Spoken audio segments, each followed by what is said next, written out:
Imagine a summer day in 1518. The air is warm and the streets are alive with the sounds of merchants, children playing, and townsfolk going about their daily routines. The sun beats down on Strasbourg, a bustling city in what is now France.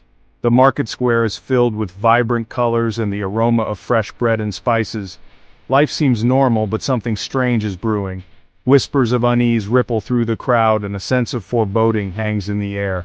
An unseen force will soon grip the city, turning its inhabitants into involuntary dancers. Men, women, and even children will be caught in its thrall, unable to stop their frenzied movements. This is the story of the dancing plague, a bizarre and unsettling event that continues to baffle historians and scientists even today. What caused this strange phenomenon? Was it a curse, a disease, or something even more mysterious? Join us as we delve into the heart of this medieval mystery. It began with a woman named Frau Trophäa. One day in July she stepped into the street and began to dance. She moved wildly, without music, her body overtaken by an unknown force. People stopped and stared, confused and amused by the bizarre spectacle. But their amusement would soon turn to terror and disbelief. Frau Trophäa's dancing continued for days. It was as if she was possessed by an unseen force, her feet moving to a rhythm only she could hear. The townsfolk watched in bewilderment, unsure of what to make of this strange phenomenon. Then others began to join her, seemingly unable to control their own bodies. Men, women, and even children were caught up in the inexplicable frenzy, their movements wild and erratic. Within a week, dozens of people were dancing in the streets of Strasbourg. The city square became a chaotic scene, filled with the sound of shuffling feet and the sight of bodies in constant motion.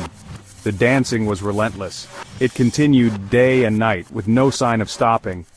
The eerie glow of candlelight illuminated the dancers as they moved through the night, their faces a mix of ecstasy and agony.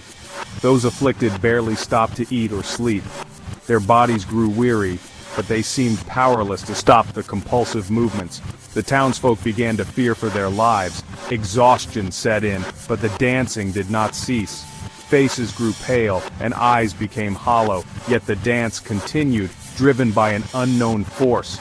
Some collapsed, their bodies ravaged by the relentless movement. The city was in chaos, and no one knew how to stop the madness that had taken hold of Strasbourg.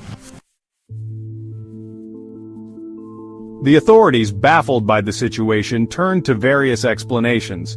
They were desperate to find a cause for the bizarre phenomenon that had gripped the town. Some blamed it on hot blood, a common medical diagnosis of the time. This theory suggested that an imbalance of bodily humors could lead to such uncontrollable behavior. Others whispered about demonic possession or the wrath of God. Fear and superstition ran rampant, with many believing that the dancers were being punished for their sins. One prevailing theory points to ergot poisoning. Ergot, a toxic fungus that can infect rye, was known to cause severe physical and psychological symptoms.